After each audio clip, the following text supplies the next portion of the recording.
রঞ্জিত দা সম্বন্ধে আজকে এই অনুষ্ঠান। রঞ্জিত দা বলছি আমি এই কারণে, রঞ্জিত দার সাথে খুবই ঘনিষ্ঠতা জ্যোতিষ জীবন যখন তিনি শুরু করেন সেই সময় থেকে ওনার সাথে আমার খুবই ঘনিষ্ঠতা ছিল। আমরা একটা সংগঠন করেছিলাম, ভারতীয় জ্যোতিষ হাওড়ার আপনি কৃষ্ণ বোধেন না,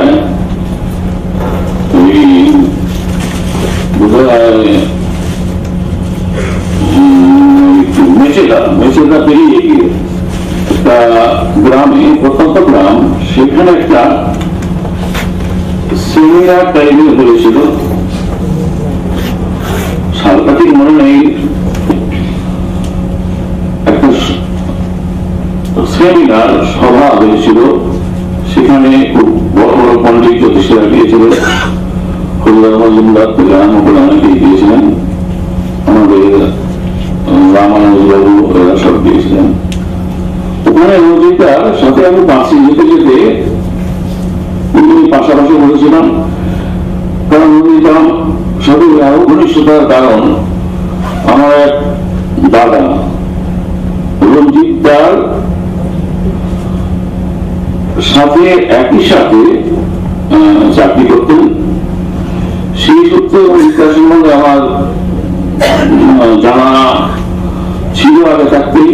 উনি যখন ব্যারাকপুরে এসডিও ছিলেন সেই সময় থেকে ব্যারাকপুর, আমি শ্রীরামপুরে থাকি, ত্রিপুরা থেকে রঞ্জিতার সাথে সেই সূত্রে পরিচয় এবং তার সম্বন্ধে আমার ব্যক্তিগত ধারণা ছিল। কারণ সেই দাদা বলেছিলেন যে ওটাও আমাদের একজন কলিগ আছে রঞ্জিত গঙ্গোপাধ্যায় নাম, উনি তখন এসডিও ব্যারাকপুরে, সেই সময় কথা। তিনি জ্যোতিষ শাস্ত্র সম্বন্ধে খুব পণ্ডিত মানুষ।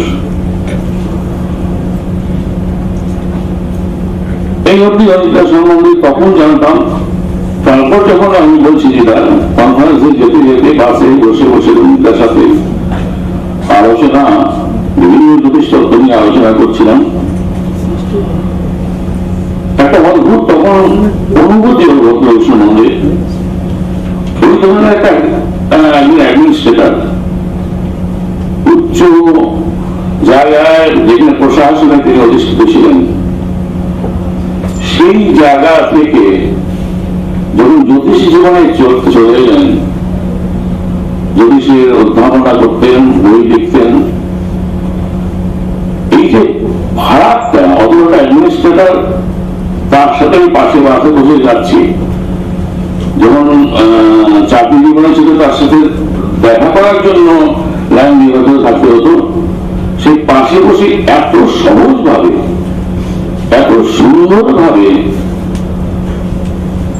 একজন সাধারণ ছেলের সাথে কথা বলছে এবং তার অনুভূতি করে প্রকাশ করছে, এবং জ্যোতিষ শাস্ত্রের বৈজ্ঞানিক দিকগুলো এত সুন্দরভাবে ব্যাখ্যা করে বোঝাতে যাচ্ছিলেন। আমি খুব মুগ্ধ হয়েছি তার এই ব্যবহারে, যে সত্যিকারে একজন পণ্ডিত মানুষের পক্ষে এটা সম্ভব,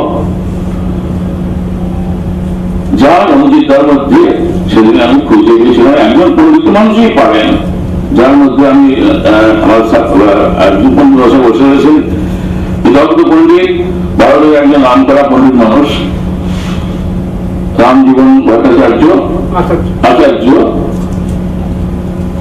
ওনার ব্যবহারে আমি খুব মুগ্ধ।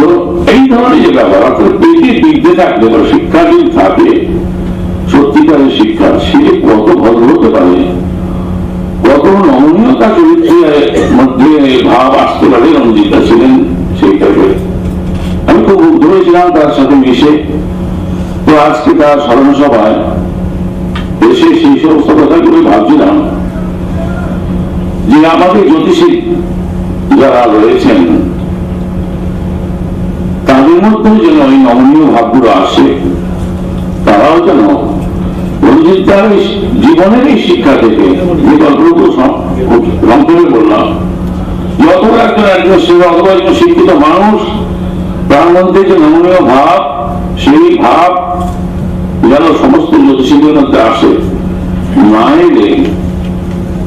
এলে কিন্তু সাধারণ মানুষের উপকারের বদলে আমাদের মধ্যে অহংভাব এসে সর্বনাশ করে দেবে।